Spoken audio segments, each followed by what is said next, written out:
نحمده ونصلي على رسوله الكريم أما بعد فأعوذ بالله من الشيطان الرجيم بسم الله الرحمن الرحيم قال الله تعالى في القرآن الكريم ضربت عليهم الذلة والمسكنة صدق الله العلي العظيم সমস্ত প্রশংসা আল্লাহ তাআলার জন্য যে আল্লাহ পাক রব্বুল আলামিন আমাদেরকে মুসলিম হিসাবে জন্মগ্রহণ করার তৌফিক দান করেছেন। কিন্তু খুবই আফসোসের বিষয়, খুবই পরিতাপের বিষয় হয়ে দাঁড়িয়েছে, আজকে আমরা আমাদের ঐতিহ্যকে ভুলে গেছি। আজকে আমাদের আকাবেরদের যে ঐতিহ্য, ইতিহাসের যে আমাদের অবদান তারা রেখে গেছে, এটাকে আমরা ভুলে গেছি।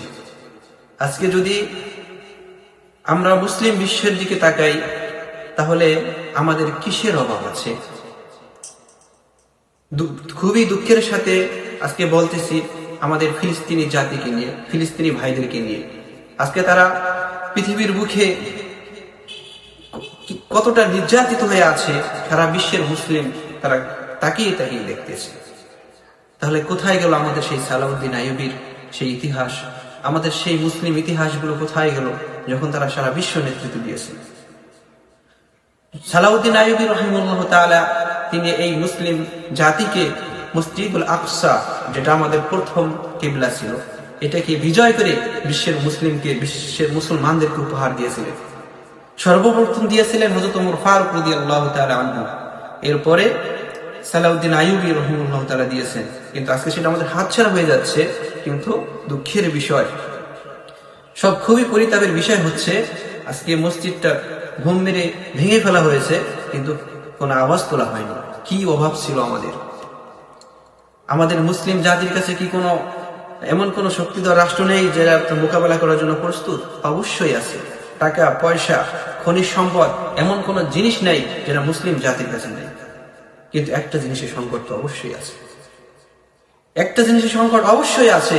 সেই জিনিসের সংকট যতদিন পর্যন্ত দূর না হবে, ততদিন পর্যন্ত শুধু আমাদের ফিলিস্তিনি ভাই না, বরং সারা বিশ্বের মুসলমানই নির্যাতিত।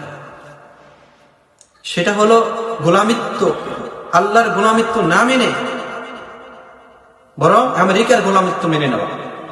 যারা আমেরিকার গোলামিত্ব মেনে নেবে, কসম করে বলে দিচ্ছি, শুধু আমেরিকা না, আল্লাহ ছাড়া গায়রুল্লাহর গোলামিত্ব যারা মেনে নেবে, কসম করে বলতেছি, তারা সারা জীবন নির্যাতিত থাকবে।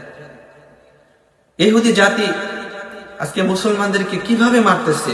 ভূমের প্রচন্ডতা, ভূমের আঘাতে মানুষের লাশ আকাশ দিয়ে উঠতেছে। নাউযুবিল্লাহি মিন যালিক, নাউযুবিল্লাহি মিন যালিক। আল্লাহ আমাদেরকে মাআযাল্লাহ, আমাদেরকে আশ্রয় দেয়। কিন্তু সেখানে গোটা বিশ্বের মুসলমানরা তাকিয়ে তাকিয়ে দেখতেছে আমাদের মুসলিমদের ইতিহাস কোথায় গেল, যারা সারা বিশ্ব নেতৃত্ব দিয়েছে। বেশি দিনের কথা নয়, আজ থেকে 100 বছর আগে যদি আমরা অ্যানালাইসিস করি, আমরা যদি গবেষণা করি, দেখি, তাহলে দেখতে পাবো সারা বিশ্বের নেতৃত্ব মুসলমানরাই দিয়েছে।